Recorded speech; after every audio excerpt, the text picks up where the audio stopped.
Գիրք ելից, գլուխ 22, օրենքներ գողության և այլ հանցանքների վերաբերյալ։ Եթե մեկը եզ կամ ոչխար գողանա և մորթի կամ ծախի դրան, մի եզի տեղ 5 եզ, իսկ մեկ ոչխարի տեղ 4 ոչխար հատուցի։ Եթե գողը տուն սողոսկելիս բռնվի և հարվածվի ու մեռնի, նրա համար արյուն չի պահանջվում։ Եթե նրա վրա արևը ծագել էր, նրա համար արյուն չի պահանջվում։ Նա ամբողջը պետք է հատուցի։ Եթե ոչինչ չունի, ուրեմն իր գողացածի համար պետք է ծախվի։ Եթե գողացածը նրա ձեռքին ողջ գտնվի, եզ լինի թե էշ, թե ոչխար, կրկնակին պետք է հատուցի։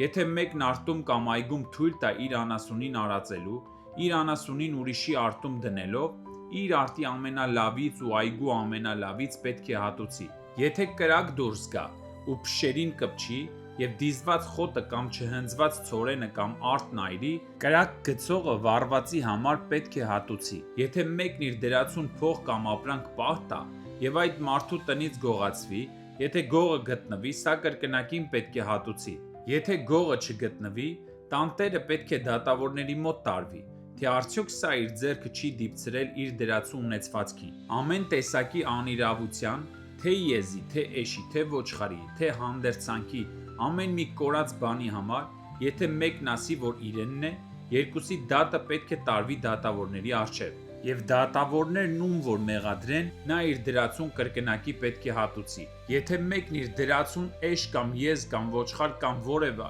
այլ անասուն պահ տա, և սա սատկի կամ վնասվի, կամ հափշտակվի և տեսնող չլինի, այդ դեպքում թող այդ երկուսի միջև տիրոջ երդումը լինի, իր դրածու ունեցվածքին ձեռք չդիպցնելու վերաբերյալ, և սրա տերն ընդունի երդումը, և սա չհատուցի։ Իսկ եթե սրա մոտից գողացվել է, ինքը դրա տիրոջը հատուցի։ Եթե գազանի կողմից է գիշատվել, թող վկայություն բերի և գիշատվածի համար չհատուցի։ Եվ եթե մեկն իր դրածուց անասուն փող առնի, և սա վնասվի կամ սատկի, տիրոջ նրա հետ չլինելու պատճառով, ինքը անպայման պետք է հատուցի, բայց եթե նրա տերը հետն է եղել, չհատուցի։ Եթե վարձով էր առնված, որպես վարձ համարվի։ Եթե մեկը խաբի չնշանված մի աղջկա և նրա հետ պառկի, անպայման նրա օժիտը տա և նրան իրեն կին առնի։ Եթե հայրը մերժի նրան կնության տալ, կույսերի օժիտի չափ փող պետք է վճարի։ Կախարդին թույլ չտաս ապրելու, անասունի հետ պառկողն անպայման պետք է սպանվի։ Տիրոջից բացի ուրիշ Աստծո զոհ մատուցողը պետք է սպանվի։ Օտարականին մի նեղիր և մի ճնշիր նրան, որովհետև Եգիպտոսի երկրում դուք էլ էիք օտարական։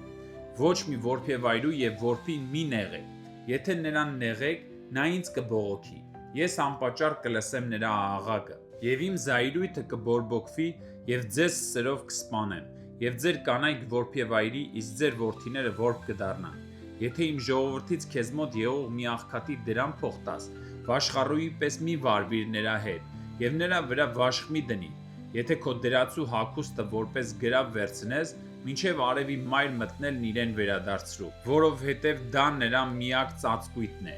իր մարմնի հանդերձանքը, ինչով պետք է պառկի, և կլինի, որ երբ նա ինձ աղաղակի, կլսեմ, որովհետև ես ողորմած եմ։ Դատավորներին մի հայոյի, և քո ժողովրդի իշխանին մի անիծիր, քո հասուն պտուղների և հնձանի երախայրիքը մի ուշացնիր, քո որդիների անդրանիկներին ինձ պետք է տաս, քո եզան ու ոչխարին էլ նույնը պետք է անես։ 7 օր մոր հետ լինելուց հետո 8-րդ օրը նրան ինձ տաս, և դուք սուրբ մարդիկ կլինեք ինձ համար, դաշտում գիշատվածի միսը չուտեք, դրան շներին պետք է գցեք։